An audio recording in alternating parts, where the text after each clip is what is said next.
함께 인도하여 주시옵소서. 이 모든 말씀 예수님의 이름으로 기도드립니다. 아멘. 살룸과 여호야김이라는 제목으로 이 시간 말씀을 전하도록 하겠습니다. 최근에 윤석열 대통령 아버님 대통령이 부친상을 당한 것을 여러분들도 보셨을 거라 생각을 합니다. 이렇게 대통령이 부친상을 당하다 보니 실질적으로 그 대통령의 아버지가 어떠한 분인가를 사람들이 이렇게 관심을 갖기 시작하였습니다. 어, 대통령의 부친 보면은 연세대 명예교수로 이렇게 활동하였던 분이셨습니다. 많은 사람들로부터 존경을 받았습니다. 무엇보다도 학자로서도 인정을 받고, 근데 그것 이상으로 인성이 워낙 좋았기 때문에 많은 사람들로부터 존경의 대상이 되었습니다. 이분이 어느 정도 인성을 갖췄는가라고 하니까는 한 사건이 이렇게 신문 기사에 실리게 되었는데, 이 윤석열 대통령 부친께서는 자기 아들이 대통령 취임을 했을 당시에 단상에 올라가지 않고 그냥 일반석에 앉아서 취임식을 이렇게 참석을 하였던 겁니다. 일반적으로 대통령 가족이다라고 하면은 VIP로 이렇게 구분이 돼서 매우 중요한 사람으로 이렇게 구분이 돼서 이렇게 단상에 올라가서 특별히 자리를 마련하기 마련이었습니다. 그런데도 불구하고 그 대통령 아버지께서는 이것을 원치 않았고 다른 비빈을 그쪽으로 앉히라고 하고 본인은 91세가 되었는데도 불구하고 그냥 일반 좌석을 선택을 해서 그렇게 앉았던 것이었죠.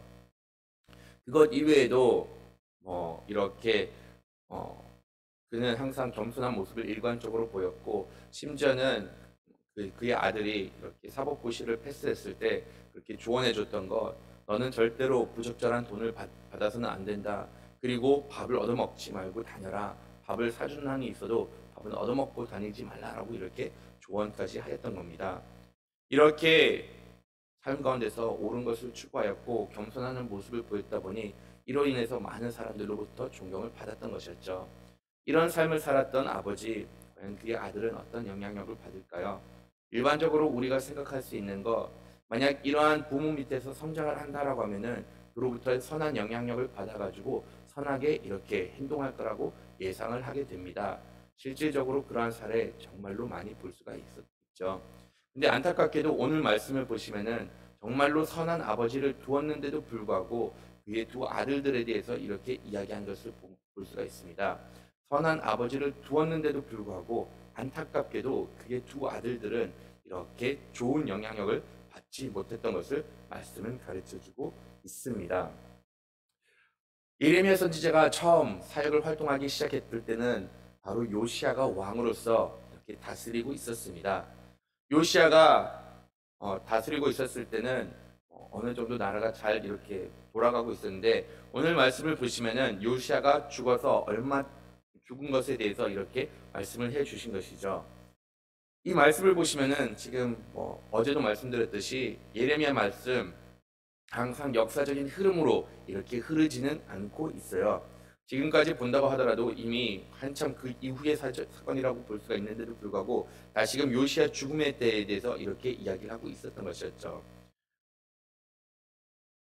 말씀을 보시면은 이 요시야가 왕으로서 통치하고 있었을 때 그때 당시만 하더라도 바벨론이 실질적으로 그렇게 남유다에게 위협을 주고 있었던 그러한 시대는 아니었습니다.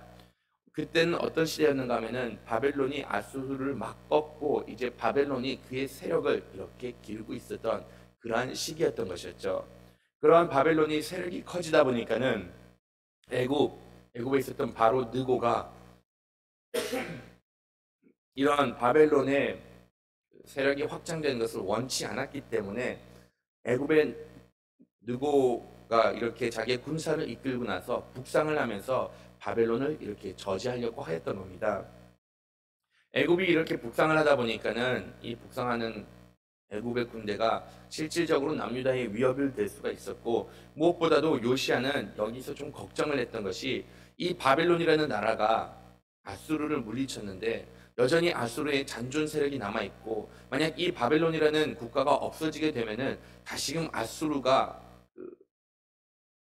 힘을 모아가지고 자신들에게 또다시 위협이 되지 않을까 이런 걱정을 하게 되었던 겁니다. 그러다 보니까는 이 애굽이 올라와 가지고 바벨론을 치는 그런 상황이 벌어지면은 자기들에게도 위협이 될 수가 있다 보니까는 요시아는 여기서 전쟁을 준비하였고 이 애굽이 북상한 것을 저지하려고 했던 겁니다. 하나님께서는 이것을 원치 않으셨어요. 그런데도 불구하고 요시아는 이것이 좀 현실적으로 자신들에게 위협을 되다 보니까는 전쟁을 준비하고 이 무기토에서 전쟁을 치르다가 안타깝게 목숨을 잃게 되었던 것이었죠. 이렇게 목숨을 잃다 보니까는 전 국민이 슬픔에 빠지게 되었습니다. 정말로 좋은 왕이었는데 왜 이렇게 일찍 가야 됐었는가? 왜 이렇게 또 갑작스럽게 가야 됐을까? 전 국민이 슬픔에 빠지게 되었던 것이었죠. 전 국민뿐만이 아니라 예레미야 선지자도 이로 인해서 큰 슬픔에 빠지게 되었던 겁니다. 여러분들도 아시다시피 예레미야 애가 정말로 그가 그렇게 좋아했던 왕이 죽었다 보니까는 애가를 쓸 정도로 이렇게 큰 슬픔에 빠졌던 것이었죠. 근데 여기서 하나님께서는 이렇게 말씀을 하십니다. 너희들 죽은 왕에 대해서 더 이상 슬퍼하지 말라라고 이렇게 이야기를 하고 있습니다.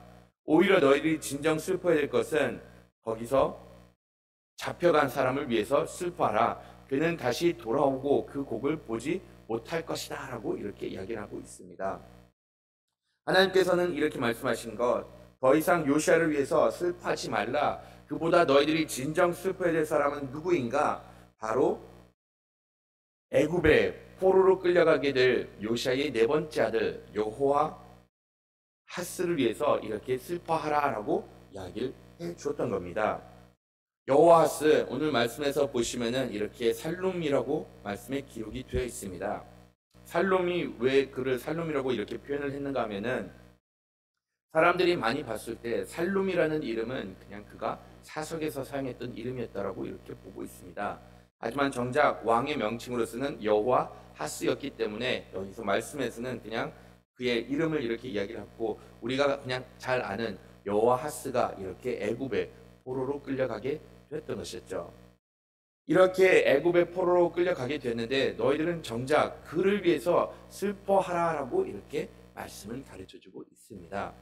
왜 그를 위해서 슬퍼해야 되는가 하면은 그가 다시금 이 나라에 돌아오지 못하기 때문에 이곳으로 다시 돌아오지 못하기 때문에 슬퍼하라라고 이렇게 이야기를 했던 겁니다.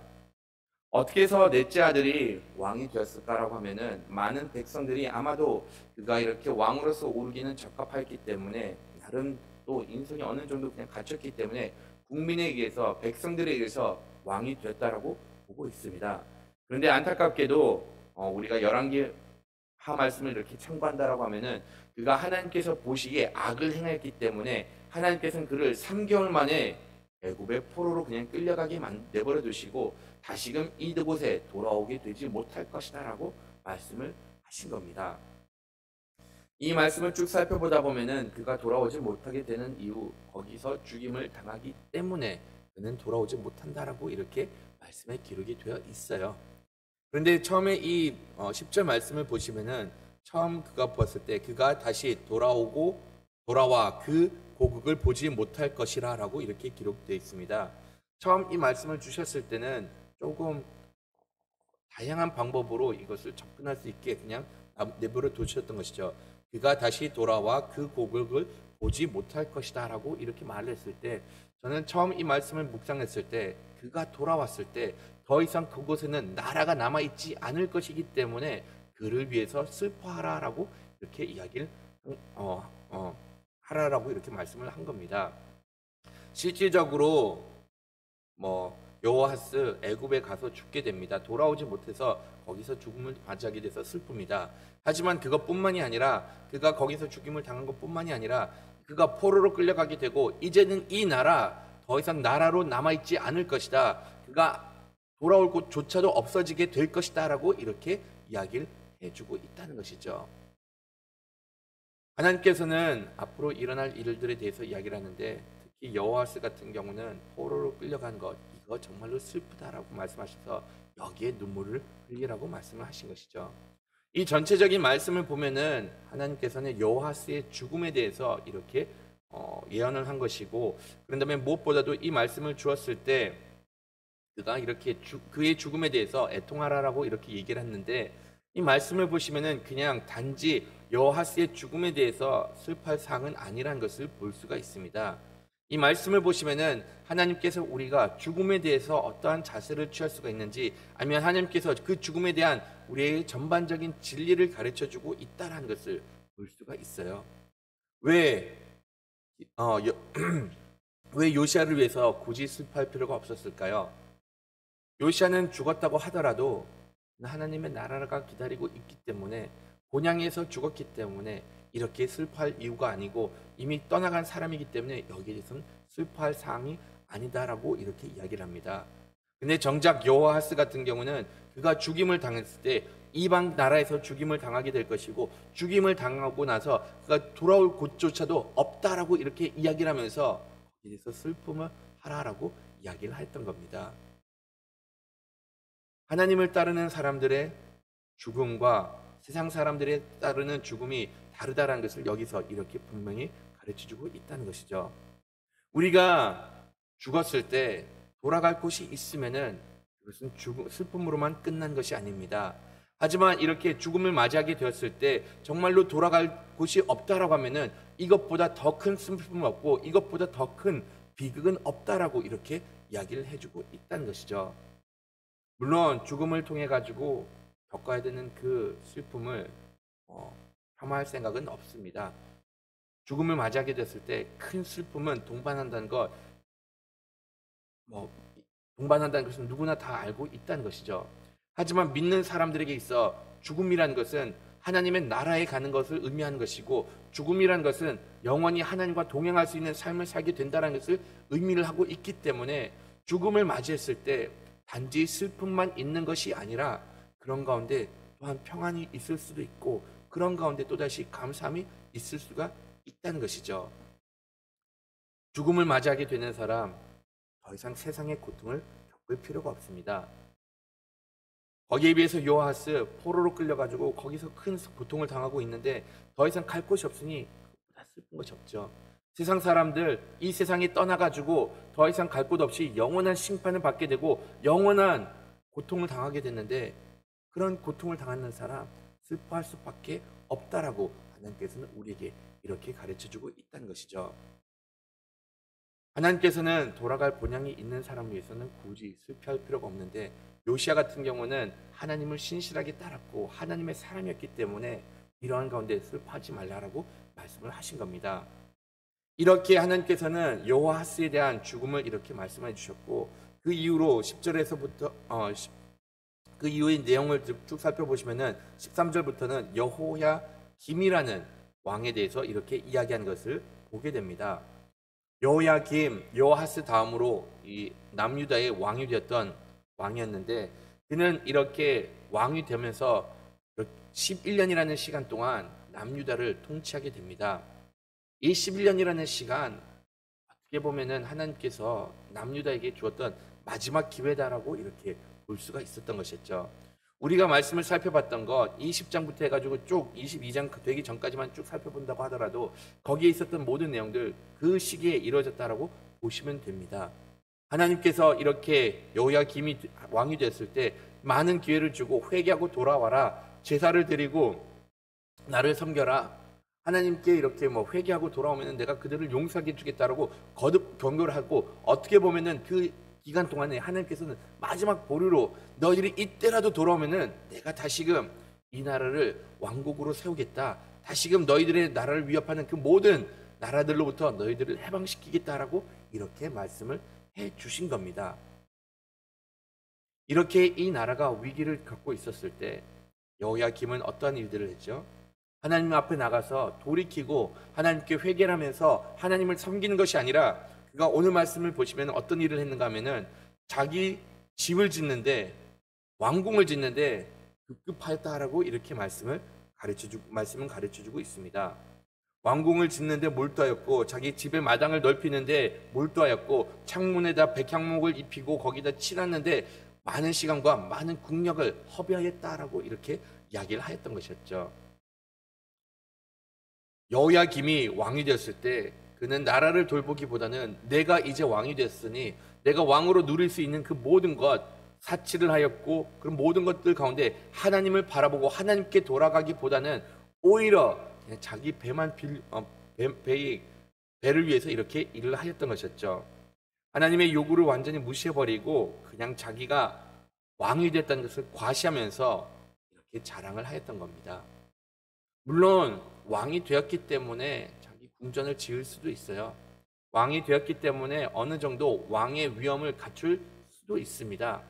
하지만 그가 이렇게 행하였던 그 시기를 본다라고 하면은 절대로 적절한 시기라고 말할 수가 없었던 것이었죠. 이 나라 바벨론으로부터 위협을 받게 되었고 바벨론의 끊임없는 공격을 받았는데도 불구하고 그는 그런 것에 대해서 아무런 조치를 취하기보다는 오히려 자기의 궁전을 짓는데 이렇게 정신이 팔렸던 겁니다. 만약 이 상황이 바벨론을 다 물리치고 나서 어느 정도 나라가 안정을 취했을 때 이러한 행동을 했다라고 하면은 크게 비난의 대상은 되지는 않았을 겁니다. 시기가 좋지 않을 때 이렇게 행동함으로 인해서 하나님께서는 이 일이 얼만큼 부적절한지 얼만큼 하나님 앞에서 가식적인 것인가를 보여주면서 이렇게 그의 죄를 언급을 하였던 것이었죠. 지난 광복절 때 한 연예인이 이렇게 일본에 갔다 온 일이 있었습니다. 그리고 나서 이 연예인 우리나라에 매우 유명한 사람이었는데 그가 그렇게 일본에 갔다 와서 그것을 그 일본에서 여행했던 사진들을 자기 SNS에다 이렇게 올리는 일이 벌어졌습니다. 그 사진을 보았던 많은 네티즌들 어떻게 광복절에 거기에 갔다 올 수가 있느냐라고 하면서 온갖 비난을 하였습니다. 물론 저는 딱 봤을 때 이 사람뿐만이 일본에 왔다 간 것은 아니라고 저는 생각을 합니다. 많은 사람들 이 연휴 기간을 통해 가지고 아마도 그 주변 우리나라 주변 국가들을 이렇게 여행을 했다라고 생각을 합니다. 굳이 이 사람이 이렇게까지 비난을 받을 필요가 있을까라고 생각을 하는데 이 사람이 아마도 연예인이기 때문에 더욱더 지목을 받으면서 관심을 가졌기 때문에 사람들이 여기다 비난을 했다라고 말을 할 수도 있어요. 하지만 다른 한편으로 생각하는 것, 이 광복절이라는 시간이 우리가 일본 강점기에서 이렇게 벗어나온 것을 기념을 하고 어떻게 보면은 그런 시기적으로 봤을 때는 조금 우리가 과거를 돌아보는 그런 시간이었는데 이 과거의 아픔을 외면해버리고 그냥 그 과거의 아픔을 주었던 국가를 방문했던 것이 아마도 좀 사람들이 달갑게 받아들이지 못했다라고 보고 있습니다. 충분히 갔다 올 수가 있습니다. 하지만 전체적인 국민의 분위기를 봤을 때 그 시기는 적절하지 않았던 시기에 가가지고 그것을 또다시 자기 이제 인터넷 계정에다가 올리면서 자랑을 하다 보니까는 그 행동 자체가 끝내는 비난을 받게 되었던 것이었죠. 어떤 일을 한다고 하더라도 시기라는 것은 있습니다. 만약 그 시기를 놓치게 된다고 하면은 아무리 선한 일이라고 하더라도 아무리 무관한 일이라고 하더라도 사람들로 비난을 받기 마련이라는 것이죠. 이 여호야김 같은 경우는 시기 적절하지 못했을 때 나라의 인력을 동원을 해가지고 그의 성을 지었던 겁니다. 그것뿐만이 아니었죠. 말씀을 좀 다시 살펴보면은 그가 그렇게 성을 지었을 때 노동자를 착취했다는 것을 볼 수가 있어요.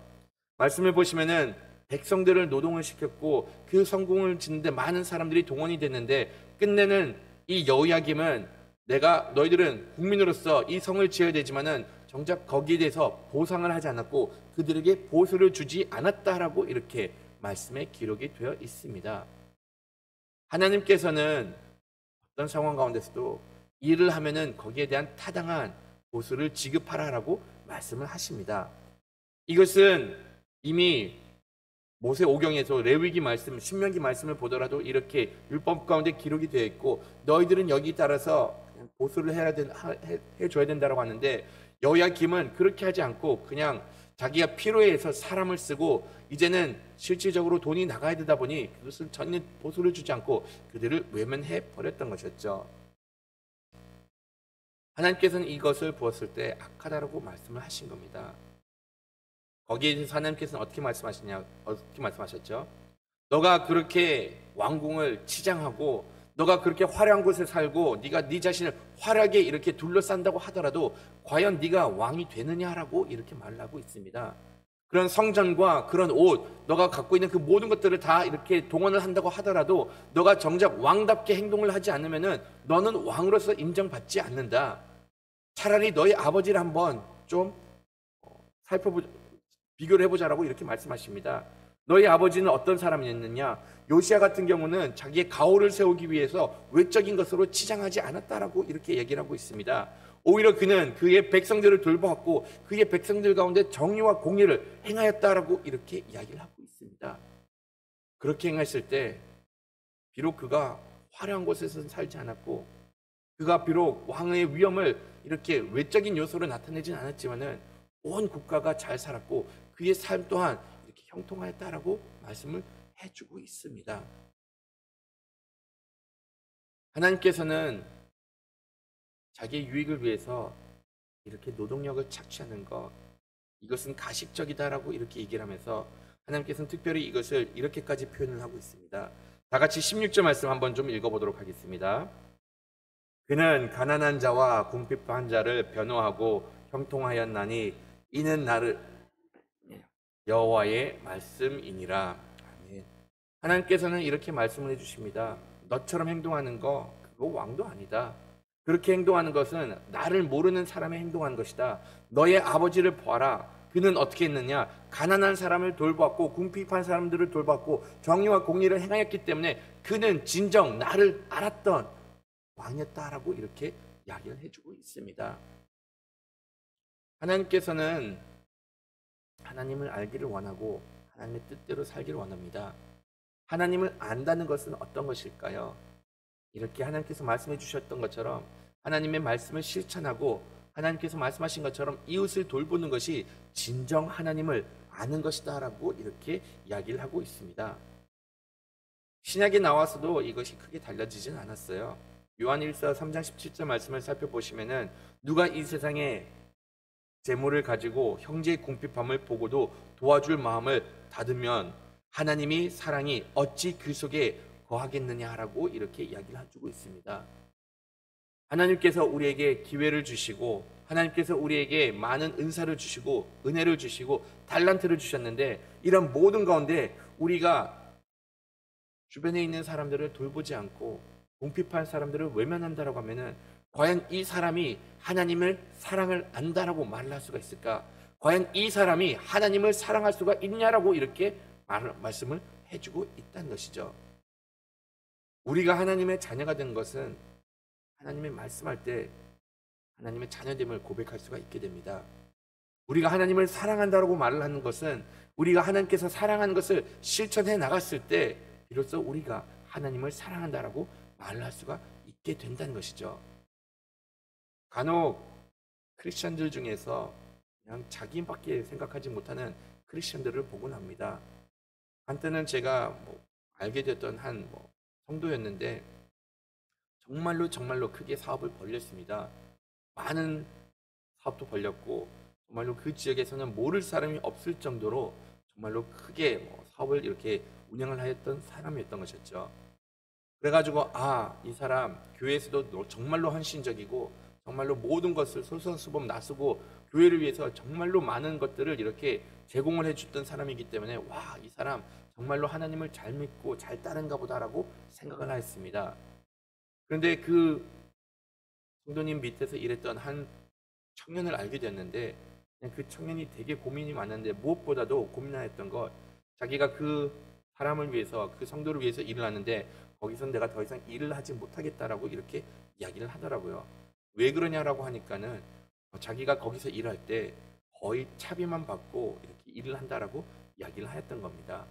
이미 일한 지도 상당히 오래되었는데도 불구하고 거기서 끝까지 했던 말, 그냥 그 성도님이 끝까지 했던 말, 여기서 너는 일을 배울 수가 있으니까는 너가 일을 배운다는 식으로 수업료를 낸다는 식으로 내가 너에게 차비와 먹을 것은 제공을 해줄 테니까는 대신에 그것으로 만족하라는 식으로 이렇게 이야기를 하면서 급여를 주지 않았던 겁니다. 하루 이틀도 아니라 몇 년 동안 그렇게 하다 보니 끝내는 자기가 여기서 더 이상 일을 배울 것이 아니라 내 생계를 유지하기 위해서 이젠 여기서는 일을 하지 못하겠다라고 이렇게 이야기를 하였던 겁니다. 교회를 위해서 정말로 헌금도 많이 하고 교회를 위해서 헌물도 많이 하고 교회에서 다양한 분야에서 정말로 많이 일을 하는데 정작 자기 직원들에게 이렇게 월급조차도 주지 않았던 그러한 모습을 보였던 것이었죠. 과연 그런 분들이 하나님을 진정 사랑한다라고 말을 할 수가 있을까요? 아나니아와 삽비라 같은 경우도 사람들로부터 인정을 받기 위해서 재산 많은 다 파는 것처럼 이야기를 했지만은 끝내는 하나님에 대한 사랑이 없었기 때문에, 끝내는 이웃에 대한 말씀을 실천하는 그런 마음이 없었기 때문에 하나님부터 이렇게 죽임을 당하게 된 것을 보게 됩니다. 여기서도 하나님께서 여호야김, 물론 너가 왕이 되었기 때문에 성전을 만들 수가 있다. 하지만 시기적으로 맞지도 않고, 무엇보다도 그 성전을 만들었을 때 너가 얼만큼 이 가난한 사람들에 대해서 갈취를 하였고 이 사람들을 얼만큼 괴롭게 했느냐. 그렇기 때문에 너는 죽임을 당할 것이고, 너가 죽임을 당했을 때 정말로 비참하게 죽게 될 것이다. 그가 끌려가 예루살렘 문 밖에 던져져 나귀같이 매장을 당하게 될 것이다 라고 이렇게 이야기를 합니다. 그의 죽음에 대해서 많은 사람들이 보기는 아마도 바벨론이 그 예루살렘을 이렇게 둘러쌌을 때 예루살렘 성도 그 백성들이 항복한다는 의미로 왕을 죽여버리고 담장 밖으로 던져버렸다라고 이렇게 많은 사람들이 보고 있습니다. 비참한 죽음을 맞이하게 되었고, 여기서는 나귀같이 매장을 당한다라고 이렇게 말씀에 기록이 되어 있는데 실질적으로 나귀가 어떠한 매장을 당하는지는 모르겠어요. 하지만 이렇게 표현을 했던 것은 그의 죽음 결코 아름답지 못했다라고 이렇게 보고 있다는 것이죠. 하나님을 따르는 백성들 마지막까지 이렇게 아름다워야 되고, 무엇보다도 하나님을 따르는 백성들은 자기가 누린 것을 생각하는 것이 아니라 어떻게 보면은 하나님께서 주신 그 모든 것들로 인해서 하나님의 말씀을 행하는 것에 있음을 이렇게 가르쳐주고 있습니다. 오늘도 이렇게 이 말씀을 보시면서 우리가 하나님을 따르는 백성으로서 더 이상 우리가 그냥 우리의 삶을 위해서 사는 것이 아니라 오늘 하나님께서 주신 그 모든 달란트로 하나님을 섬기면서 나가는 여러분들이 되기를 간절히 바라겠습니다. 다 같이 주기도문으로 예배를 마치도록 하겠습니다.